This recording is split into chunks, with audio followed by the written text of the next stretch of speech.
Assalamu alaikum wa rahmatullahi wa barakatuh. Welcome back to the Faith Revival. So we're talking about how to be able to receive that iman and how to be able to build it. And there's a very interesting concept that we find in the Quran and the Sunnah of the Prophet sallallahu alaihi wasallam. Allah mentions, هو الذي أنزل السكينة في قلوب المؤمنين ليزدادوا إيمانا مع إيمانهم. That He is the one who sent down tranquility to the hearts of the believers so that their faith can be increased upon increased, meaning the existing faith can continue to increase.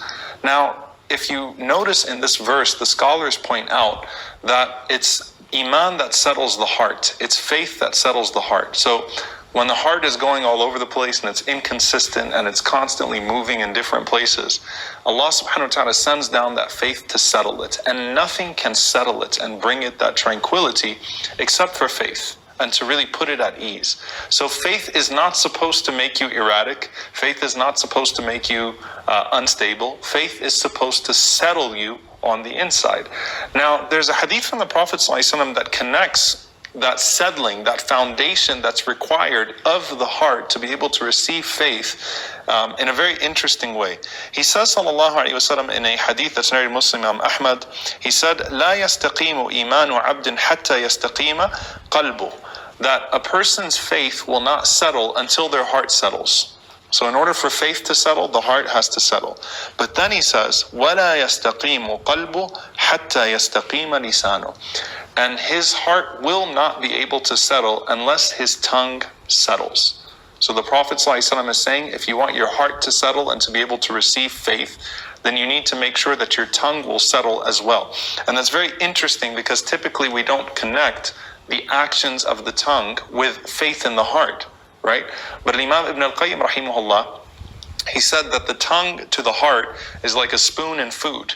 So if it tastes bad, then you know that the entire plate is spoiled. Your tongue is an entrance into your heart. The way that your tongue speaks shows the condition of your heart. That's why the Prophet ﷺ, when he was told about this woman that was abusive to her neighbors, that used to be verbally abusive to them, despite the fact that she prayed and fasted extra and she used to, do all of these extra ibadat, these extra acts of worship, he said, La khayra fiha. She has no goodness inside of her. The fact that her tongue is abusive is a sign that her heart is abused. Her heart is void of faith. Therefore, her tongue does not speak in a faithful manner. And so the Prophet ﷺ is saying, if you want to work, you've got to work backwards. So man kana yu'minu billahi wal yawm al-akhir, whoever believes in Allah on the last day, whoever has iman, فَلْيَقُلْ خَيْرْ أَوْ لِيَصْمُتْ. Speak well or be quiet, right? Don't say anything if you have nothing positive to say. And Imam Hassan al-Basri rahimahullah, he said, because a person who sins frequently with the tongue is reckless with the tongue. They're not conscious of Allah when they speak. They're not thinking when they speak. So a person cannot have a heart that is pure if they're constantly corrupting their heart with the sins of the tongue.